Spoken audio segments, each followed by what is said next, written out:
Peace and y'all bless. Y'all is a strong one. The strong one is Yah. He's the tree of life. He's the fountain of living waters. He's the spirit and creator of all things that live and breathe. On this particular discourse, we're going to talk about Zechariah chapter 13, verse 8 and 9.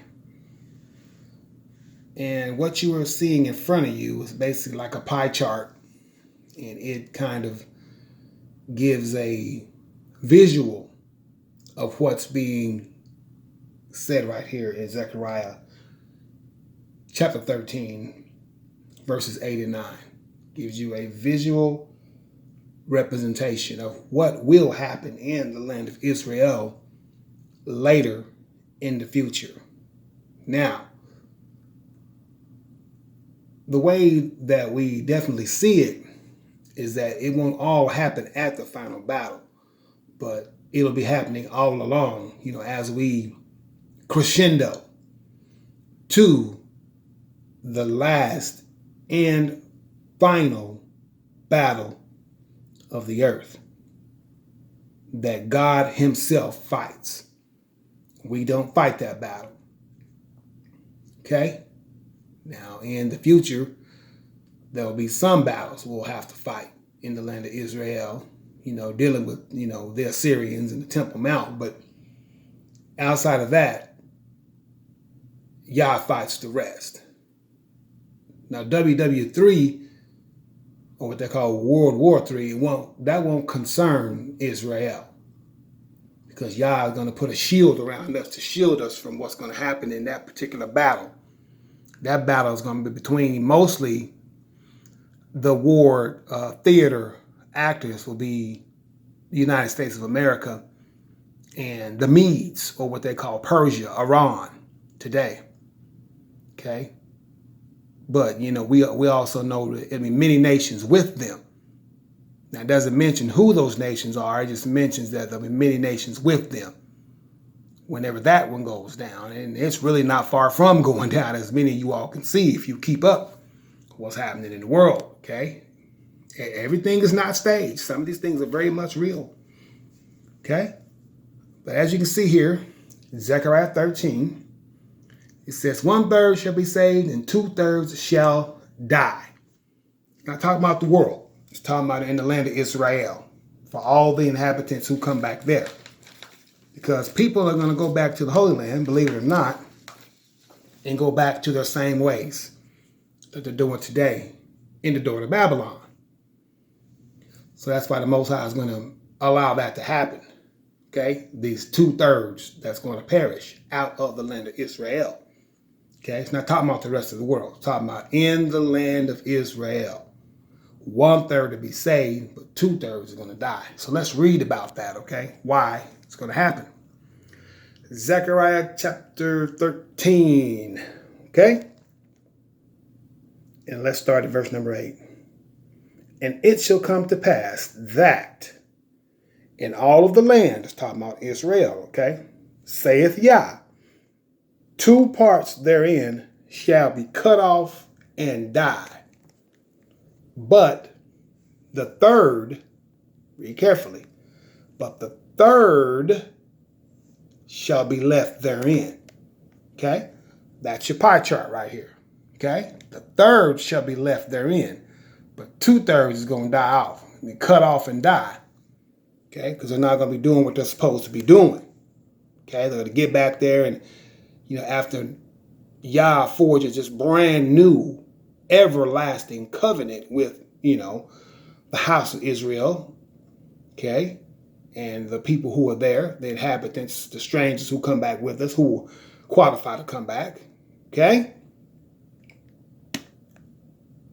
they're going to go back to some of their old ways, some of their old sins. That's going to end up costing them their life, okay, because they're not going to come back really trying to walk in the law like they're supposed to, or they're going to be pretending like they're walking in the law. Then they're going to, divert back to what they were originally doing from wherever they may come from. I'm not saying just the United States, from wherever they may come from or whoever it may be. So in the land of Israel, of all the people to come back, 1/3 will be saved, but 2/3 is going to end up dying off. Okay? Before we get to the end of the final battle. And it can start as soon as we get there, through these different wars that will take place when we get there. And there's really just two things that are going to happen. The war with the Assyrians, right? And then the final battle will take place. But the final battle won't take place till, way in the future. Okay? Not far in the future, but, it'll be in the future that it'll take place. WW3 will take place before, or what I call WW4. Okay?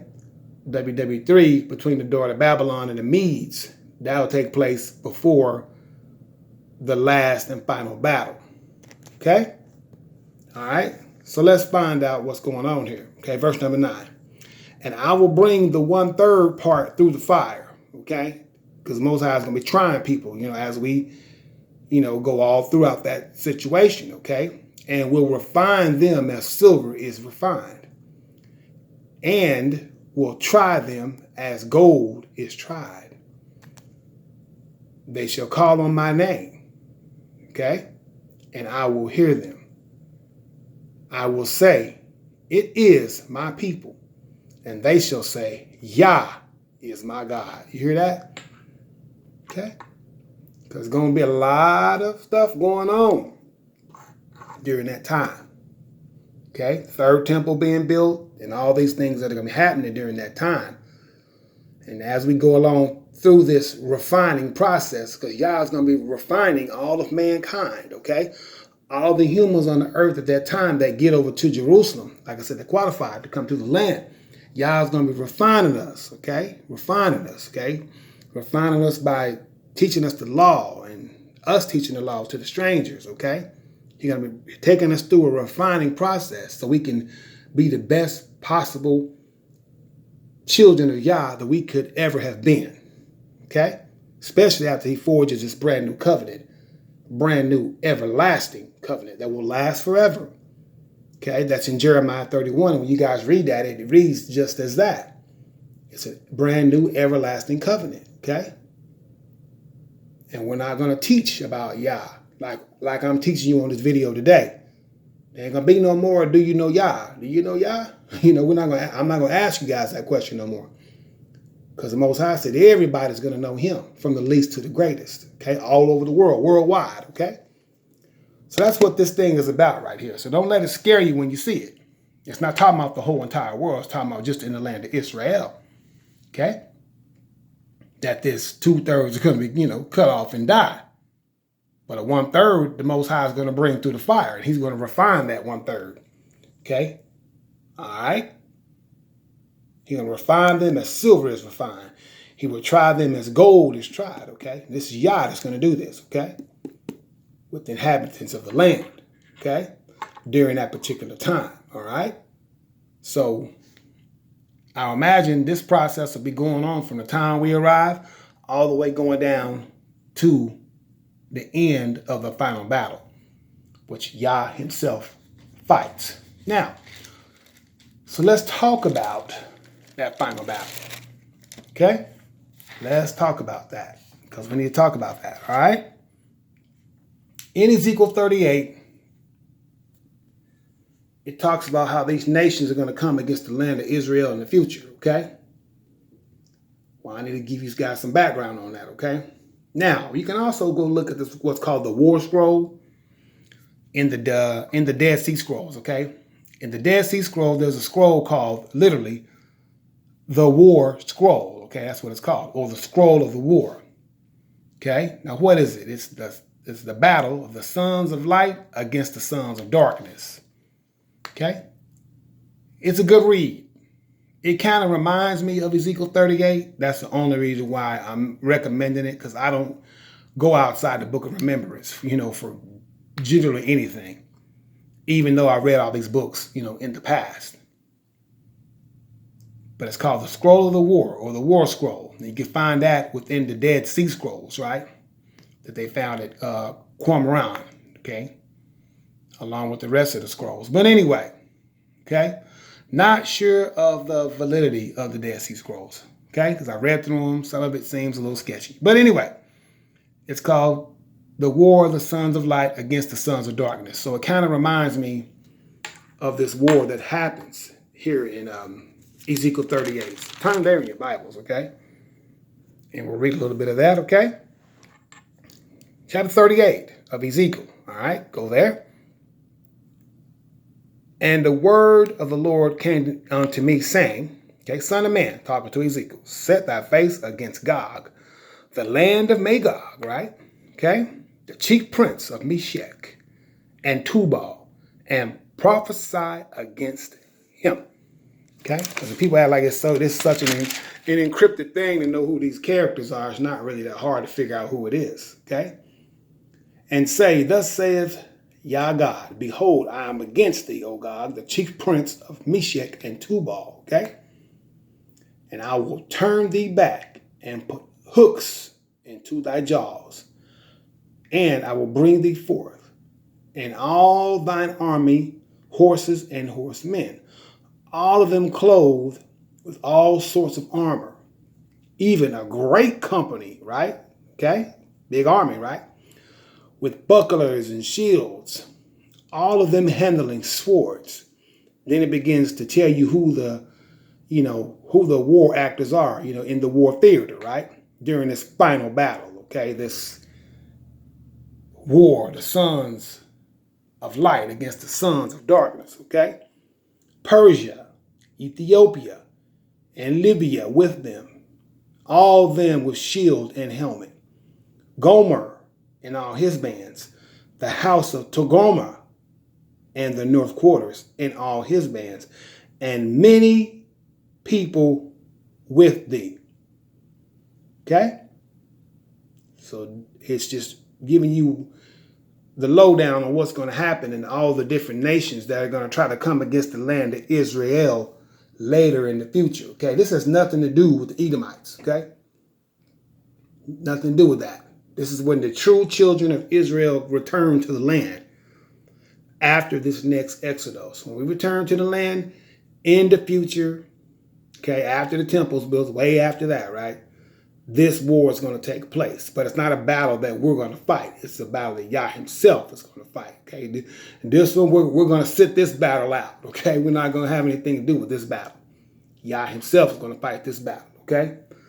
Then here's a depiction of what it's going to look like. You see all these surrounding nations that surround. You see a little bitty Israel, right? You got all these big old nations. Here all of them come. They're going to try to surround us. On all sides. The Persians, Iran, right? Turkey, right? Russia, right? Even some of these African nations, Algeria, Libya, Sudan, whoever all is going to be with them. Okay. They're going to try to surround us and come against us, okay, in the future. Now, I guess you would ask, why? Okay? Well, it's because we're going to be so blessed in the land at that particular time. Whenever Yah returns us back home, that's why it's so pertinent for us to go back home, because we're going to be literally blessing the world, okay, because Yah is going to allow the land to be so, fertile. Okay, and the women. Our women are going to be very fertile when we get back to the land. We're going to produce lots of children, right? And all of our habitat is going to be fertile. As the book tells you, I think it's Micah or Malachi, the land of Israel is going to be like the Garden of Eden. It compares it to being like that, okay? All right, so all these nations, they're going to, they're not going to like that, okay? Find it real quick for you guys. Show you guys a little something here. Okay, this right here, what's called the Holy Oblation. Okay, the third temple is going to be built unto Yah. He's going to return to the third temple. The great new city is going to be built. It's called Yah is there, or Yah Shema. Yah Shema literally means Yah is there. But on the sides right here, you're going to see there's going to be all kind of vegetation and food right here, okay, in these areas, and in other places of the land of Israel, okay, including the Dead Sea. The Dead Sea is going to be reinvigorated. It's going to have fish in it. And for those who've lived in Israel all their lives up to this point, they probably think that's crazy talk. But Ezekiel tells you that because it's a salty sea. Has a lot of buoyancy, right? You can literally float in that sea. without having to even try to float. You can just lay right on the water. You can float in it. That's how much buoyancy it has, the Dead Sea. But the Dead Sea is going to have fish in it again, okay? Because of what? Because the temple was built, and a fountain of living waters that I've talked about in my videos will proceed from the third temple and go through, right, and water the entire land of Israel and cause vegetations to grow, even down there in the Negev desert. Okay? The desert, it probably won't even be a desert anymore. It's going to be an oasis. All right? In the future. So we're going to be very blessed people because of building what? This third temple unto Yah and doing his pleasure and coming back and doing his laws, right? That's why black people need to be returning back to the law, okay? You black Americans, turn back to Yah. Turn to him only and nothing else. Call upon his name and no other name, okay? Because he's the true God. There are no other gods, okay? Regardless to whatever you want to believe, there's only one God. There's only one true God. His name's Yah. Yod-Heh-Wah-Heh in the Hebrew dialect. Y-H-W-H in English, okay? But you see right here next to the city districts, there's going to be crops and produce in those areas, but not just here. It won't be limited to just right here. The temples, and when this water, fountain living waters, comes out of the temple, it's going to come through the city and come through here and produce this, right? But also all throughout the land of Israel, okay? All right? Like I told you guys, magnificent things going to come from God in the future. That's why it's pertinent for us to go home and do his will so that we can help all of mankind, right? And then this fountain of living waters will go over to the Dead Sea, and then it'll go over to the Mediterranean Sea.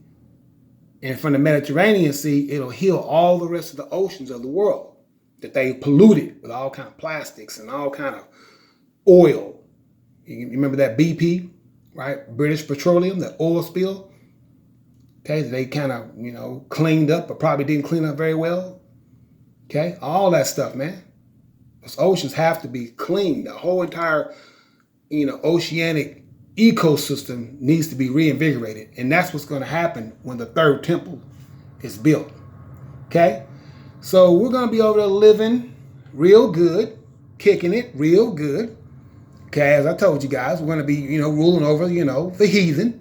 For those who come with us and qualify, they're going to work for us. We're not going to work for them anymore. Okay, we're going to work for ourselves, and they're going to work alongside us. That's what I'm trying to tell you. Okay. So when that happens in the late future, these nations are not going to like that. Okay, because their resources, if they're not worshiping the true God, they're not going to have the same amount of resources that we're going to have. Okay, whatever's produced out of these fields that you guys see here on the sides right here. We'll probably be more likely shipping that out to them, selling it to them, and, and prospering, okay? I told you guys, gardening, farming, fishing, man, you're going to need those skills in the future, so you better be learning right now how to do those things. Even I got to learn, okay? Got a lot to learn, a lot to know, because that's going to be the thing of the future, okay? These things you see going on now, these Walmarts and all that stuff, man, probably not going to have that in the future. I'm talking about the late future, okay? All right, that might be the thing to do now, but in the late future, especially after these wars take place, these big, gigantic wars are going to take place that are really very near, right? That stuff ain't going to exist anymore, okay? But because we're going to be flourishing as a nation and as a people again, black people once again as a people, that's why there's no need worrying about all these stuff people are worrying about, with this protests and all that stuff. Man, all we got to do is turn to Yah. And once we get home, everything will take care of itself. Yah going to take care of us as his true called people, because we are that. Above all the rest of the nations, right? Deuteronomy 7:6, right? Is that not what it says right there? That we're above all the rest of the nations of the earth? We always were. Okay? But the minute we turn from Yah and turn to them idols and images, then Yah takes us right back to the bottom again. Okay? Remember that, all right? Now, since we're going to have all these blessings coming from Yah, and especially coming from the third temple being built and Yah being here with us on earth again, right? Him making the land of Israel like the Garden of Eden, well, there's nations that are going to get jealous of that. Okay? All right? So they're going to try to come against us, all right? In the future. This is in the future, okay? That's what this Ezekiel 38 is talking about. It ain't talking about the Edomites in the land today. It ain't got nothing to do with them. Okay? This is talking about the Hebrew Israelites when we return and we're flourishing as a people, that these other nations, they're going to put it in, especially the Russians, Go read Ezekiel 38 and 39. It talks about, how they get the idea in their head, oh, we're going to go down and take a spoil. You know what I mean? They see us flourishing. We got all this good food, watermelon, festivals, and our families are kicking it. We got babies everywhere, big families. Probably nice properties and things like that. Whatever Yah blesses us with, well, they're gonna get it in their head, to come down and take a spoil. Matter of fact, I'll read it to you right now. Okay, verse number 11 of Ezekiel 38. Let's read 11. Okay. All right. Now I already read to you how these nations are going to come against the land of Israel. Okay. All right. And I've told you who the war theater and actors are. Okay, so let's start at 10. Thus saith Yah God, it shall come to pass that at the same time, since these things come into thy mind, that thou shalt think an evil thought. Okay, this is this leader of Russia, probably could be Vladimir Putin at that time. Who knows? We'll see, right? He gonna think an evil thought, and thou shalt say, I will go up to the land of unwalled villages, because we're not gonna have no walls up and alarm systems and all that. We're not going to have that because Yah is going to be there with us, okay? So what is he going to think, this evil thought? Listen to what he's going to think. I will go to them that are at rest, because we're going to be at rest, okay? That dwell safely. All of them dwelling without walls. You hear that?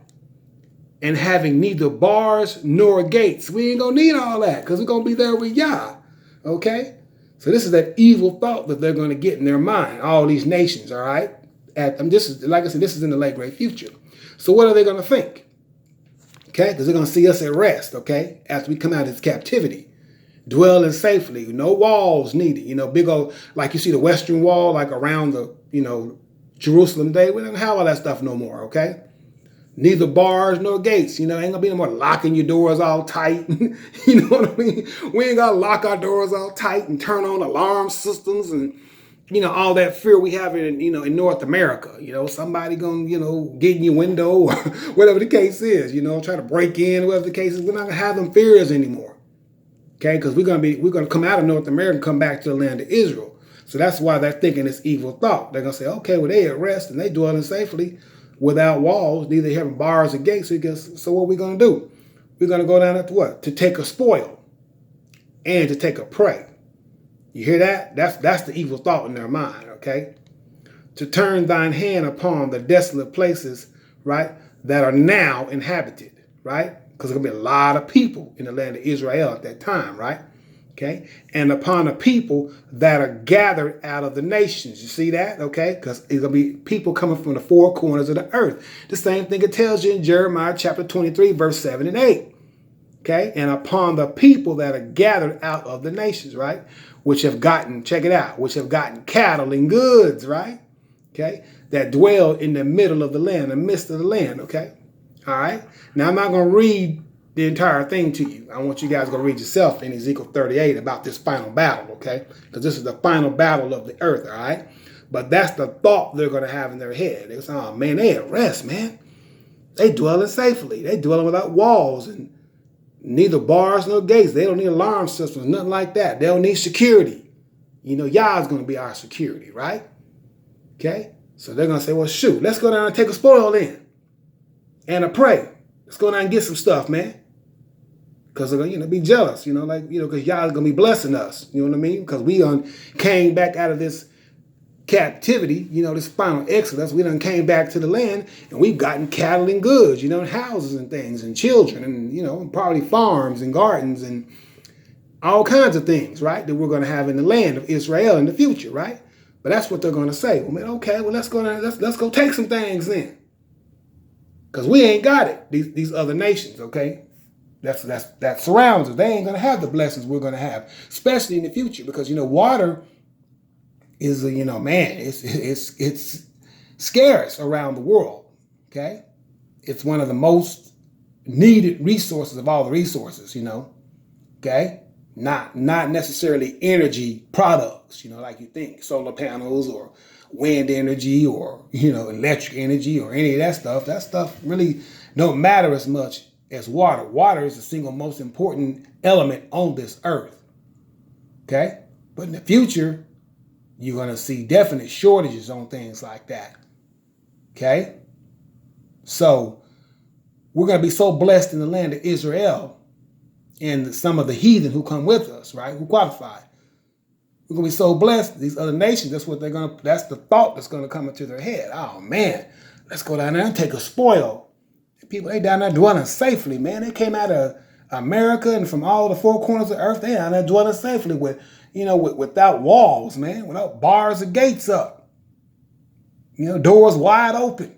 You know what I mean? The doors are wide open. They don't even need bars or gates, no alarm system, none of that stuff. So all these nations are going to try to surround us to come take a spoil. And then I'm going to leave right there because you're going to see what God does to them. Okay? Especially Gog and Magog. Okay? The chief prince of Meshach and Tubal, the Russians, Turkey. He's going to put his foot off in their behind. And he's going to put it so deep off in there, okay, that, check it out, it's going to take us 7 years to bury all these people.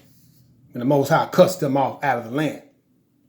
Okay, these armies trying to surround us. The Most High going to put it on them.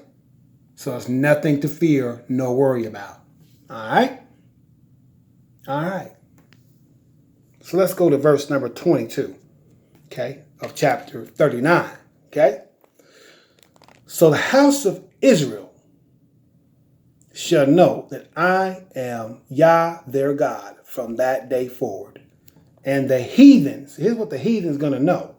And the heathen shall know that the house of Israel went into captivity, slavery, right, for their iniquity. See, there was a reason why we went into captivity. We didn't go in there just because.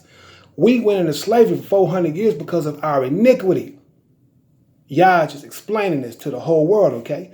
Because they have trespassed against me.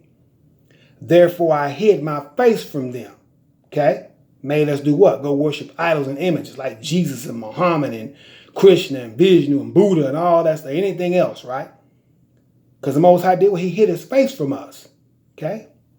And what did he do? And gave them into the hand of their enemies. So they fell by the sword. You see that all throughout the transatlantic slave trade, even all the way up to this very day. That's how it's easy to know who the children of Israel are, because it's easy to see that. Okay? This don't describe Esau in the land. Deuteronomy 28 don't describe Esau in the land. The Zionist doesn't describe them. Okay? The Most High is telling the heathen why we went into captivity, okay? For our sins, our iniquity, we trespassed against him.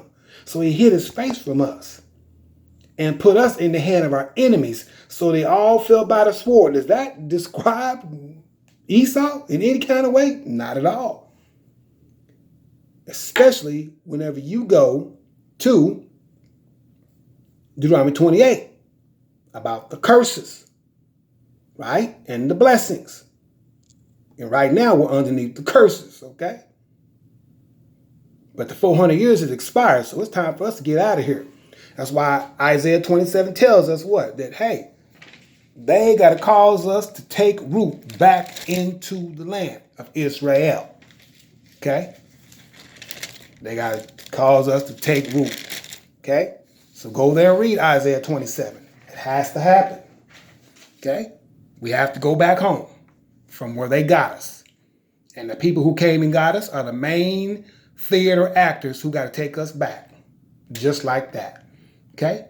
But after this final battle that you guys see happen on the earth, when all these, nations surround us, okay, and try to come take this spoil, as you've seen over there in Ezekiel 38, that they think that evil thought, you know what I mean? We're going to go down there, and since they dwell chafely, no bars, no gates, no alarm system. They down there chilling, eating watermelon, enjoying their children playing outside, no dangers.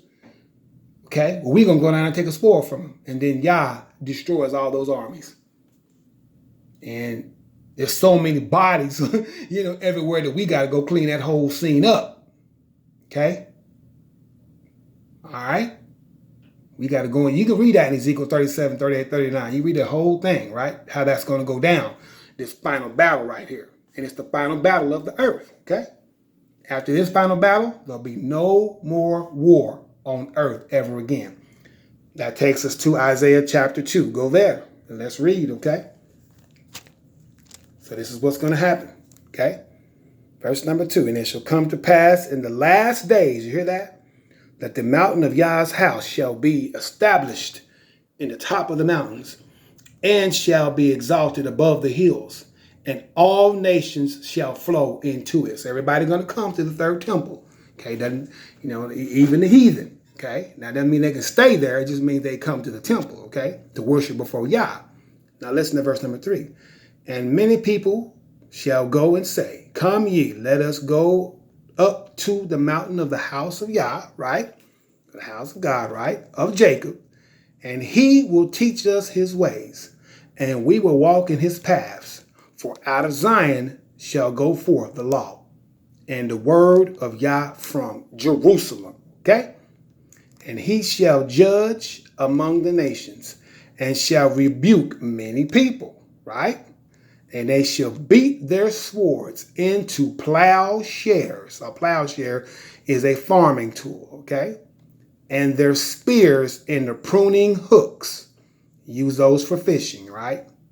Nation shall not lift up sword against nation. Okay? Neither shall they learn war any more. That's it. Okay? We're not going to learn war anymore after this final battle that takes place on earth right here. When these nations come to take a spoil. Okay? No more war. That's it. It's over with. Our children dwell safely and in peace from that day forward. And that's why I do what I do. Thank you all for listening. Peace. Y'all bless.